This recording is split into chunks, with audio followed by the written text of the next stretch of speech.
Ал балалар, өздерің білетіндей, 1 мамыр ол ұлттар күні екенін білесіңдер. Біздің Қазақстан көп ұлтты мемлекет екенін де білесіңдер.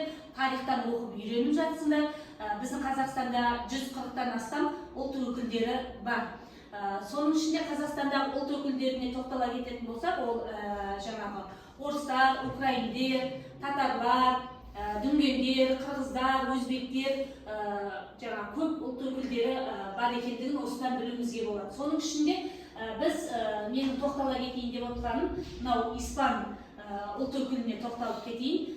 Бұл Испания негізі Европаның оңтүстік батысында орналасқан мемлекет. Картаға келетін болсақ, мынау Европаның оңтүстік батысында орналасқан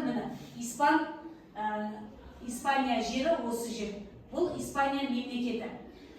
Енді бұл Испания мемлекеті Пиреней түбегінің көп бөлігін және жерорта теңізіндегі Балеар, Питус аралдары мен Атлант мұхитындағы Канар аралдарын иеленеді екен. Бұл жер көлемі жағынан 505,9 мың километр квадратты құрайды. Испанияға, сондай-ақ солтүстік Африка жағалауындағы Сеут және Мелилья қалалары мен оларға жақын жатқан Велеседа, Ла Гомора, Алусемес елдері жатады екен. Мына жердегі елдердің бәрі осы Испан мемлекетіне кіреді екен.